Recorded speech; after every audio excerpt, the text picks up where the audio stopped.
오늘 우리가 함께 보신 이 베드로전서 4장 12절에서 19절 말씀을 가지고 내 고난 점검하기, 내 고난 점검하기라는 제목으로 함께 말씀을 살펴보기로 합니다.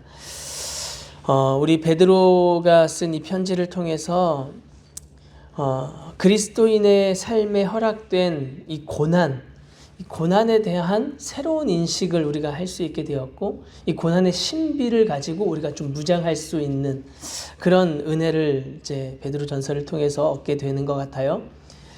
어제 이어지는 이 오늘 본문 12절을 통해서 우리 성도에게 주어지는 고난은 우리를 연단하기 위해서, 우리를 연단시키기 위해서 오는 시험이다. 이 사실을 한 번 더 가르쳐주고 있죠. 고난의 길을 피하지 않고 일반적인 상식으로 세상의 생각을 이치에 따르면 고난은 두려워하고 피해야 하는 것이 마땅한데, 이상하게 여기는 것이 마땅한데, 오히려 그 고난의 길을 자처하고 고난의 길을 기뻐할 수 있는 그런 우리 성도들을 보면서 세상은 되게 이상하게 여기죠. 비방하죠. 그러나 그런 세상의 판단과 세상의 이치와 완전히 다른 인식을 가지고 우리가 이 고난을 대할 수 있는 이유가 바로 여기 있죠. 이 고난이 나를 연단하는 것이구나, 나를 연단하기 위해서 나에게 주어진 것이구나 라는 것이죠. 오늘 본문에서 그리스도인이라는 단어를 사용했어요. 베드로가. 이 그리스도인이라는 단어가 성경에 3번 등장한다고 해요. 그런데 그만큼 잘 쓰지 않는 표현인데, 왜냐하면 이 표현은 이 본문 당시 로마 당국자들이 처음 사용한 단어라 그래요. 그러니까 안디옥 교회를 관리를 해야 되겠는데, 이 안디옥 교회에 있는 사람들을 마땅히 부를 호칭이 없는 거예요. 유대인이라고 하자니 유대인도 아니고, 비유대인이라고 하자니 또 하나님을 섬기는 자들이고 막 이러니까, 그래서 이 사람들이 어떤 단어를 쓰나 보니까 그리스도라는 단어를 자주 쓰는 것을 보고 그리스도를 따르는 그리스도 따르는 놈들 이렇게 불렀던, 비하하기 위해서 좀 사용했던 표현인데, 오히려 베드로가 이 비하하는 이 표현, 이 부끄러워하지 말라라고 쓰는 이 내용을 우리가 보게 되어지는 이유도 바로 여기에 있겠죠.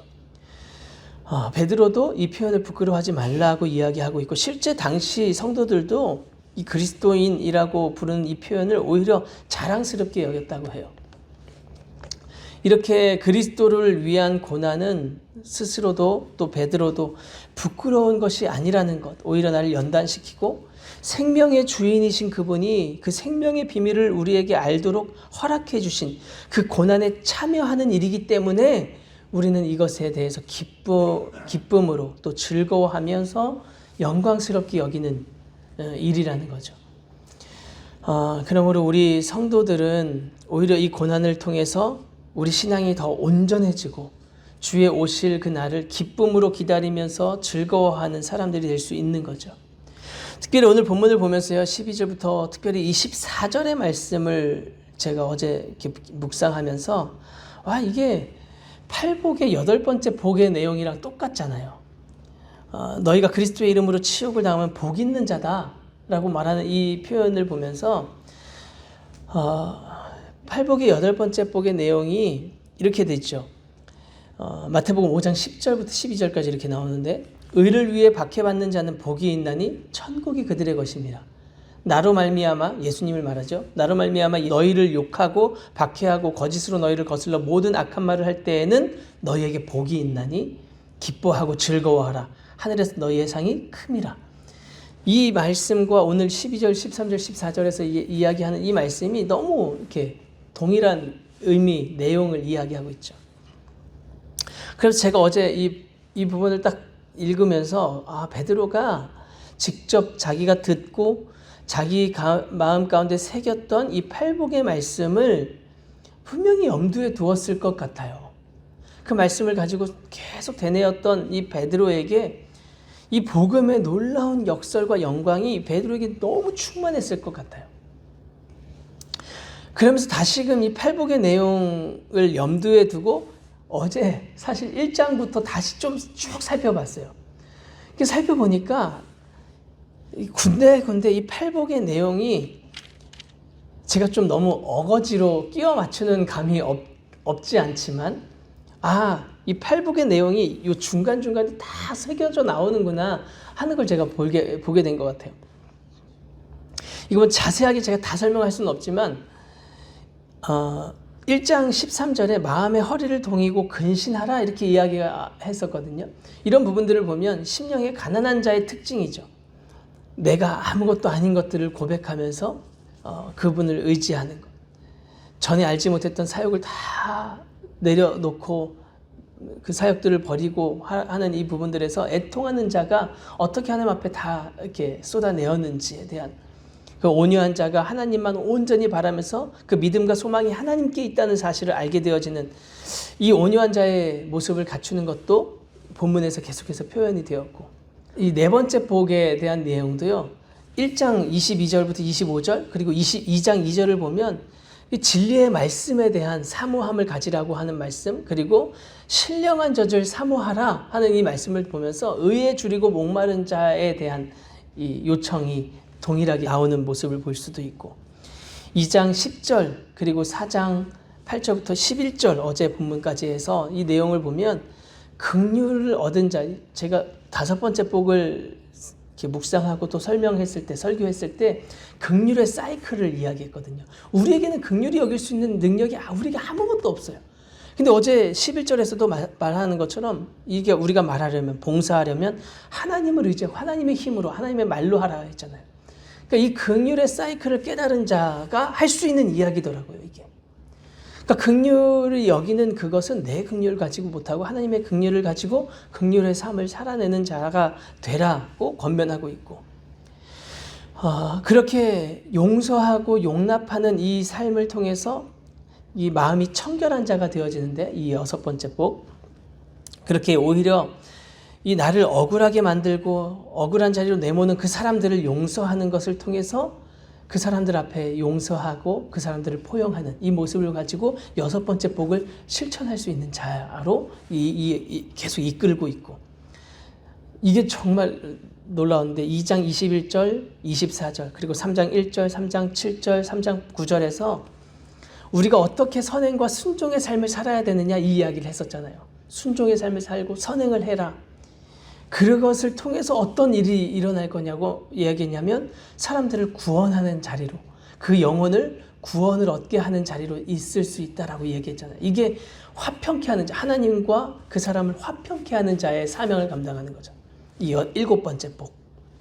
그리고 오늘 본문에 와서 또 3장 14절에도 있었는데, 이 고난, 예수님의 이름을, 그리스도의 이름으로 고난당하는 것이 복이 있다 하는 것. 복음의 영광과 역설, 이 복음의 신비를 이 고난이라는 단어로 바꿔서 고난의 영광과 고난의 신비로 이 복음의 풍성함을 지금까지 계속해서 이야기했던 거구나 라는 것을 발견할 수 있는 것 같아요. 그 복음의 풍성한 삶, 복음의 놀라운 삶을 고스란히 자신이 먼저 살아내면서 이 삶을 이 성도들에게 권하고 있는 베드로의 편지라는 사실을 우리가 지금 알게 되어지는 거죠. 참 이것을 어제 알게 되는데 너무 감격스럽더라고요. 복음을 떠나서 살 수 없는 것이 우리 성도구나. 이 복음을 떠나서 뭔가를 말할 거리가 없는 사람이 우리 성도구나라는 사실을 베드로를 통해서 다시 한번 또 깨닫게 되는 것 같아요. 그리고 또 한 가지 제가 오늘 본문에서 이렇게 짚어보아야겠다라고 생각하는 것이 뭐였냐면 15절이에요. 15절에 보면 너희 중에 누구든지 살인이나 도둑질이나 악행이나 남의 일을 간섭하는 자로 고난을 받지 말려니와 이렇게 얘기하죠. 그러니까 간혹 우리가 이런 착각을 하는 경우가 있다는 것을 이제 점검해야 한다는 것을 이야기하는 것 같아요. 내가 그리스도인이라고 해서 내가 그리스도인이기 때문에 나에게 일어나는 모든 고난, 모든 시련, 모든 시험 당함은 다 영광스러운 고난으로 여길 수 있는가? 그렇지 않다는 거예요. 분명히 순종하기 위해서, 예수님을 따르기 위해서 당하는 고난과 시험이 있지만 반대로 내 죄의 문제, 내 욕심의 문제로 그것을 이기지 못한 것으로 인해서 당하게 되는 고난도 있다는 사실. 그러니까 이 두 가지를 헷갈려서는 안 된다는 것을 베드로가 지금 이렇게 우리를 점검할 수 있도록 이야기해 주는 것 같아요. 이 두 고난의 차이점은 무엇일까? 앞에 살펴본 것처럼요.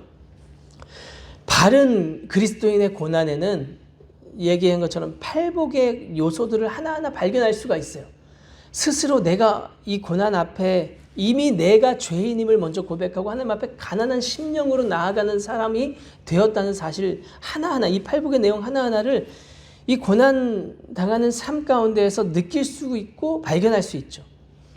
그것을 통해서 천국 백성으로 내가 연단되어지는 사실을 알 수 있고, 이것에 대해서 이상하게 여기거나 부끄럽게 여기지 않고 오히려 즐거워하고 기뻐할 수 있는 고난인 거죠. 무엇보다도 오늘 본문에서 계속 언급하는 것처럼 이 예수님이 다시 오시는 그날, 그 영광의 날, 심판의 날을 떠올릴 때에 두렵거나 걱정되지가 않고 오히려 더 선을 행하는 가운데 그 하나님을 의지하면서 그 고난을 달갑게 여기는 자신을 발견할 수밖에 없게 되어지는 거죠. 그런데 그렇지 않은 고난에 대해서는 이 팔복의 요소들을 발견하게 될 수가 없을 것 같아요. 이 첫 번째 복부터 내가 죄인이라는 사실을 발견하고 고백하면서 아무 힘이 없다는 사실을 고백해야 되는데 이게 고백되지 않을 수밖에 없는 거예요. 왜? 자신의 죄 때문에 지금 일어난 고난이거든요. 이걸 다른 사람은 몰라도 자기는 안단 말이에요. 자기 자신은 알 거란 말이에요. 본문이 말하는 것처럼 이 살인, 도둑질, 악행, 남을 간섭하는 것, 이게 단순히 이런 일들을 저지른 것뿐만이 아니라 성경에서 말하는 것은 살인을 해서만이 아니라 누군가를 미워하는 마음, 미워하는 말을 한 것부터도 살인했다라고 이야기하는 것으로 이 죄의 내용을 포괄적으로 적용한다면 이게 내 마음 가운데 품고 있는 상태이기 때문에 내 고난의 근거, 이 죄에 대해서 내가 고백하기보다도 죄에 대해서 핑계대기 급급하겠죠. 내가 이러니까 이 말을 했을 뿐이고 내가 이랬으니까 이 말을 이러면서 부정하고 있고 불평을 하고 있고 핑계대고 있는 자신을 발견할 수밖에 없을 거라는 거죠. 고난이라고 느끼는 이 상황에서도 즐거움, 기쁨 누릴 수가 없어요. 계속 불평하거나 화를 낼 확률이 더 크죠.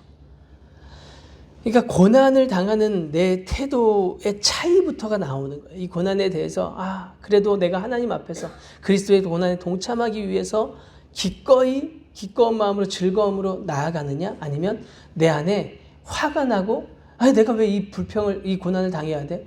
저 사람 때문에 이렇게 됐는데, 내가 이것 때문에 됐는데, 이렇게 불평하게 되면 이 고난은 그리스도를 위한 고난이 아니라는 거예요. 무엇보다도 아까 계속 얘기했듯이 이 심판의 날을 떠올릴 때 걱정이 된다. 기꺼운 마음이 전혀 나오지 않고 오히려 계속해서 하나님께 불평하고 부끄러운 마음을 이 마음을 멈추지 못한다면 이 그리스도를 따르는 고난이 아니라는 것을 알 수 있는 거죠. 오늘 본문을 통해서 우리는 우리에게 당면해지는 이 고난에 대해서 깊이 생각해 볼 수 있는 것 같아요. 또 점검해 보아야 하는 것 같아요. 저는 이렇게 생각해보면서 어제 이렇게 묵상하고 또 준비하면서 어떤 사람이든 이 온전한 그리스도를 따르는 고난만 가지고 있지 않을 것 같아요. 아무리 성도라 할지라도 분명히 후자의 고난이 있을 거예요. 내 죄로 인한, 내가 잘못한 것으로 인한 그런 고난, 그런 시련, 그런 번민과 부담이 정도의 차이가 있을 뿐이지 다 있을 것 같아요. 이걸 점검해서 이걸 구별해서 구분하느냐, 그냥 내가 품고 괜찮을 거야 라고 가느냐, 이 차이인 것 같아요. 근데 베드로는 오늘 분명하게 이야기하는 거예요. 너희 중에 누구든지 이 살인이나 도둑질이나 악행이나 남의 일을 간섭하는 자로 고난을 받는 이 고난을 남겨두지 말았으면 하는 마음이 베드로에게 있는 거죠. 이걸 분명히 구분해서 점검했으면 좋겠다는 거예요. 그래서 지금까지 이야기해온 고난은 그런 고난이 아니야. 지금까지 내가 말한 그 고난은, 그런 영광스러운 고난은 그런 고난이 아니야. 이걸 분명히 내려놔야 돼. 잘 점검했으면 좋겠어. 라는 마음이 베드로에게 있었던 것 같아요.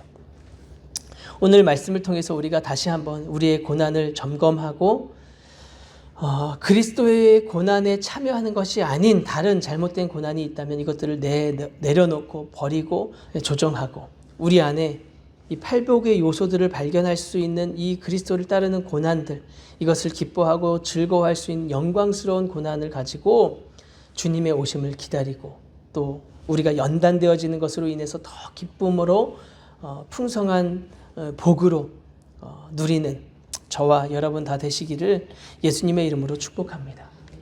같이 기도하겠습니다.